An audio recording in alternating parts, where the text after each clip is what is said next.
Assalamu alaikum. I welcome you all in another lecture of fluid mechanics. In this class, we are starting new chapter, which is called dimension analysis and similitude and modeling. Right. This is chapter number 7 of your book, which is Young Munson's. Let's begin with the chapter. हाँ, इस chapter के हमारे objectives क्या हैं पहले हम वो discuss कर लेते हैं. We have the objectives are to understand the dimensions, units and dimensional homogeneity, understand benefit of dimension analysis.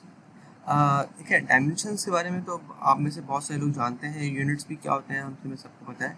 Dimensional homogeneity क्या होती है ये भी हमें पता है. बट इम्पॉर्टेंट बात ये है कि इसमें जो हम गलतियाँ करते रहे हैं अभी तक कोर्सेज के अंदर, उनको हम देखेंगे. प्लस डायमेंशनल होमोजेनिटी का क्या फ़ायदा क्या है और इसकी एप्लीकेशन क्या है. उसके बाद हम ये देखेंगे कि डायमेंशन एनालिसिस के फ़ायदे क्या हैं, बेनिफिट्स क्या हैं. Third one is there is a theorem which is called Buckingham Pi theorem, which is used to find the dimensionless numbers, dimensionless variables.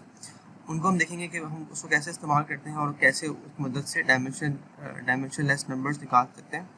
और lastly हम देखेंगे कि similarity and the concept of similarity and how to apply it in experimental modeling.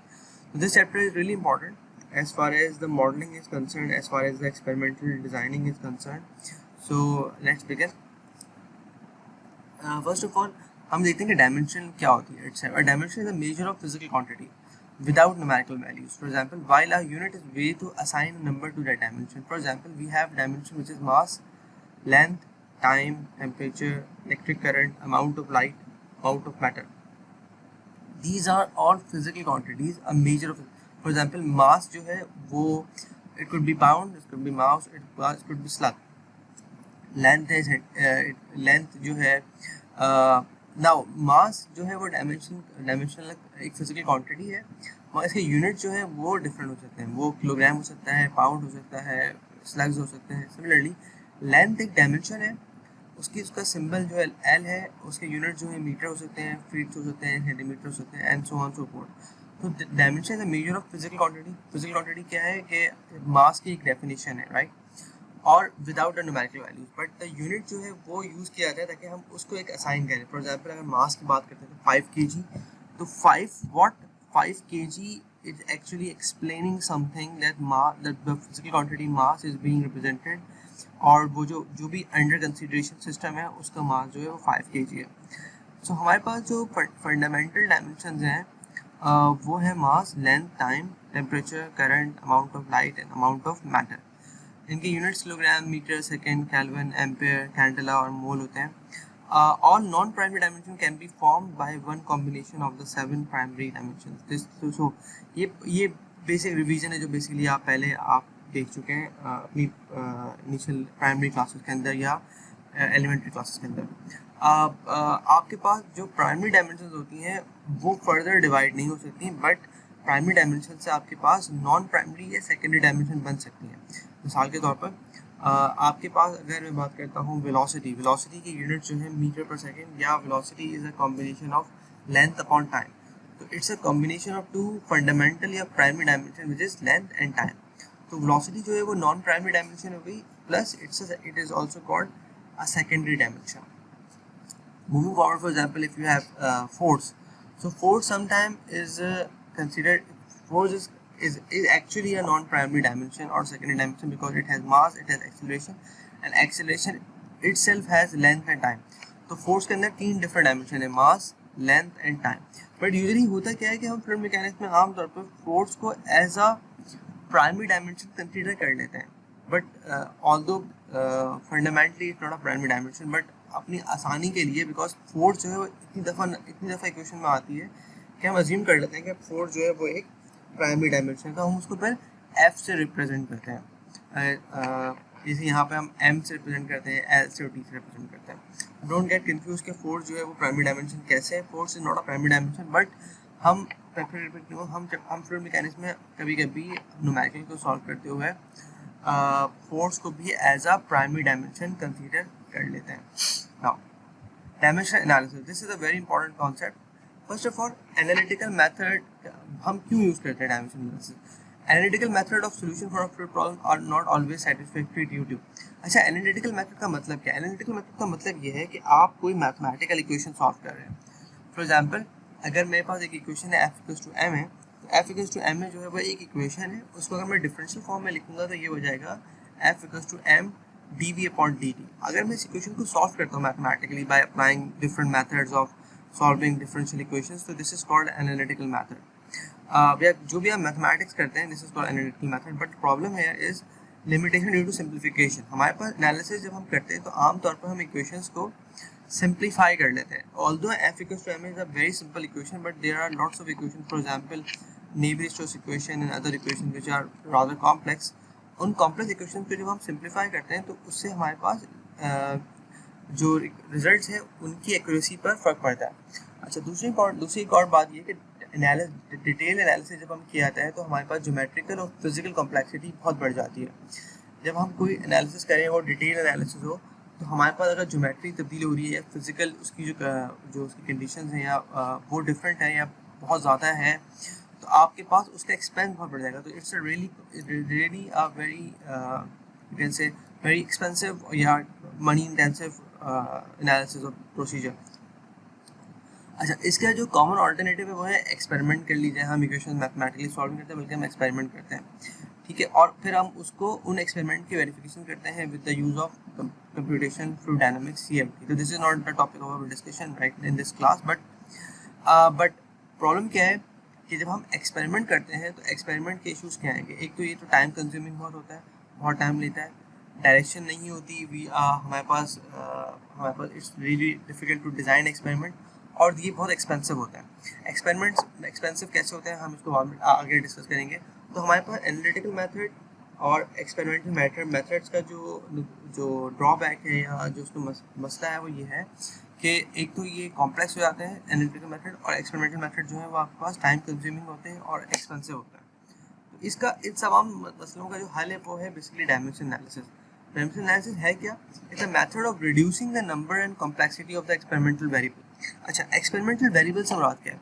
For example, अगर मैं एक let's say एक model को मैं टेस्ट कर रहा हूँ, एक गाड़ी को मेरा टेस्ट करना है, तो गाड़ी का अगर मैं टेस्ट कर रहा हूँ, चेक कर रहा हूँ परफॉर्मेंस कैसी है, उस पर कौन कौन सी फोर्सेज एक्ट कर रही हैं और उसकी उसमें तो अब मुझे गाड़ी की डायमेंशन, लेंथ, विड्थ और हाइट, उसकी जो वेलोसिटी ऑफ द फ्लूइड है, विस्कोसिटी, डेंसिटी, इन तमाम चीज़ों को इंक्लूड करना पड़ेगा एनालिसिस में, और these are called experimental variables, right. अच्छा, अब इम्पॉर्टेंट बात ये है कि अगर मैं इन तमाम वेरिएबल्स को तब्दील करके देखता हूँ, डेंसिटी बदल रहा हूँ, मैं वेलोसिटी बदल रहा हूँ, मैं डायमेंशन बदल रहा हूँ, तो हर चीज़ के बदलने से मेरी एक्सपेरिमेंट के अंदर टाइम भी कंज्यूम हो रहा है, पैसा भी कंज्यूम हो रहा है और एफर्ट भी लग रही है। तो it's not a very feasible process, right. Dimension analysis करते क्या? Provide a procedure that will typically reduce both the time and expense of experimental work, reduce necessity to represent a desired set of flow conditions in geometry। तो हम करते क्या है कि हम वो जो 4-5 वेरिएबल्स हैं जिनके बदलने से डिफरेंट कंडीशन बदल रही हैं, उनको कंबाइन कर लेते हैं एक नंबर के अंदर, एक डायमेंशन लेस नंबर के अंदर, जिस नंबर को हम रिप्रेजेंट करते हैं एज अ इंडिपेंडेंट और डिपेंडेंट नंबर, राइट। हम ये न्यूमेरिकल सॉल्व में इंशाल्लाह वहाँ पे इस चीज़ को चेक करेंगे। In short, the purpose of dimension analysis is to reduce the number of variables and group them into a dimensionless form। हम फोर्स नहीं देंगे बल्कि फोर्स को एक डायमेंशनलेस नंबर के अंदर रखेंगे, ताकि अगर हम कोई भी एक चीज़ बदलें तो वो ऑटोमेटिकली वो पूरा नंबर बदल जाए, राइट। तो इसका मतलब क्या है? We will see in the later part of the chapter. Now benefits क्या है? Again, enormous saving in the time. For example, suppose we want to determine the force on a particular body shape in a stream of fluid dependent only upon the length and the velocity, fluid density and viscosity। तो हमारे पास एक force है जो कि किसी body पर लग रही है, वो किस पर डिपेंड करती है? लेंथ पे, वेलोसिटी पे, डेंसिटी पे, विस्कोसिटी पे। Further, we assume that the geometry is so complicated that the analytical techniques, integral theories and differential equation may fail to yield the solution for the force। तो हमारे पास जो geometry है वो बहुत बहुत कॉम्प्लिकेटेड है, जो इक्वेशन है उनको सॉल्व करना तकरीबन नामुमकिन है, बहुत मुश्किल काम है। Generally we takes 10 points to define a curve, ठीक है। हमें एक कर्व बनाना है ताकि हम देखें कि भाई फोर्स जो है वो लेंथ पर, वेलोसिटी पर, रो पर, डेंसिटी पर किस तरह डिपेंड कर रही है, right. So we have to run experiments for 10 length अगर लेट्स मैं कहता हूँ कि मुझे फोर्स निकालनी है और लेंथ के बदलने से फोर्स तब्दीली आ रही है, तो मैं ये करूँगा कि मैं उस बॉडी की लेंथ को बदलूंगा, 10 डिफरेंट लेंथ लूंगा, हर लेंथ के ऊपर फोर्स का कैलकुलेट करूंगा, ठीक है। सिमिलरली मैं यही काम वेलोसिटी के लिए करूंगा कि मैं 10 डिफरेंट वेलोसिटीज के लिए चेक करूंगा उस बॉडी को, कीपिंग लेंथ कांस्टेंट, राइट। और फिर मैं सेम यही काम करूंगा रो के लिए और यही काम करूंगा मैं विस्कोसिटी के लिए। तो हो क्या रहा है, हमारे पास 10,000 एक्सपेरिमेंट्स हमें करने पड़ जाएंगे इस एक काम के लिए कि अगर हम लेंथ को बदल रहे हैं, वी रो यू म्यू को फिक्स कर रहे हैं, वी बदल रहे हैं, लेंथ म्यू और रो को फिक्स कर रहे हैं, तो आप इमेजिन कर सकते हैं कितना मुश्किल काम है, राइट। बट ये तो टाइम टेकिंग बहुत है, बहुत मुश्किल कम्बरसम काम है, पैसा बहुत लग रहा है। Why not what we do, we combine something, right, we combine L V rho and mu into a one number is called rho vl upon mu। अब हम डिस्कस करेंगे ये क्या चीज़ है।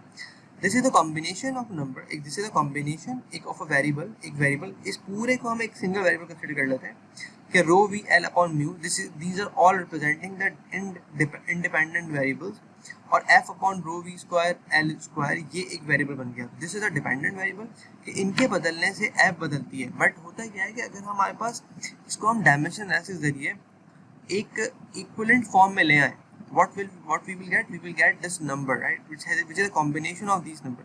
So rather than changing l v rho mu independently, we will change the whole number। अगर मैं बदलने के लिए मैं फिर वो चीज़ से चेक कर लूँगा कि जो आसान है बदलना। फॉर एग्जाम्पल रो बदलना मुश्किल है, म्यू बदलना मुश्किल है, लेंथ बदलना मुश्किल है, because length is the geometry. अभी थोड़ी कि हम बार बार लेंथ बदल रहे हैं, ज्योमेट्री बदल रहे हैं। What we can change, we can change the velocity. हम इसको उठा के रखें किसमें, एक विंड टनल के अंदर। विंड टनल के अंदर हमारे पास फैन लगे हुए हैं और उन फैन की वजह से हम मदद से हम वेलोसिटी को वेरी कर सकते हैं, राइट। और तो हम इसको डिस्कस करेंगे कि मैं इसका मतलब क्या है। तो बेसिकली हमने क्या किया, हमने एक तो एक्सपेरिमेंट्स कम कर दिए। Now we can only have to perform a single experiment जिसमें रो वी एल म्यू कि किसी एक चीज़ के बदलने से हम ये पूरा नंबर बदल देंगे, and this is called Reynolds number, right. इसकी तफसील इंशाल्लाह हम आगे क्लास में डिस्कस करेंगे। Dimension analysis suggest dimensionless ways of writing equation that will not only reduce the time required of the computer analysis to find solution but also provide a great insight about the functional dependence of dimensionless independent and dependent form। इन बात का मतलब क्या है कि what is the dependence of dimensionless numbers और उसमें से जो variables हैं उनकी तब्दीली से क्या फ़र्क पड़ रहा है वो हम इंशाल्लाह आगे के लेक्चर में डिस्कस करेंगे। Another benefit is that dimension analysis provides scaling laws that can convert data from a cheap small model to a design information for an expensive large prototype। हम बेसिकली फॉर एग्जांपल अगर मुझे एक जहाज़ design करना है या एक if I am designing a car का ओरिजिनल डायमेंशन बहुत बड़ी है, but with the help of dimension analysis मैं एक छोटे स्केल डाउन मॉडल के ऊपर एनालिसिस कर सकता हूँ और उसी रिजल्ट को अपने बड़े मॉडल के ऊपर या हम लार्ज प्रोटोटाइप के ऊपर भी हम अप्लाई कर सकते हैं। या conversely for example if some application is very small at a microscopic level, तो हम उसको बड़ा करके एक्सपेरिमेंट करें ताकि हमें आसानी हो और फिर उसको हम कन्वर्ट कर लें अपने रियल स्केल के ऊपर, right. These are the benefits of dimension analysis. We will see in detail inshallah in the later part of the chapter. So for now thank you very much for listening। आगे हम इंशाल्लाह इस chapter को continue करते हैं।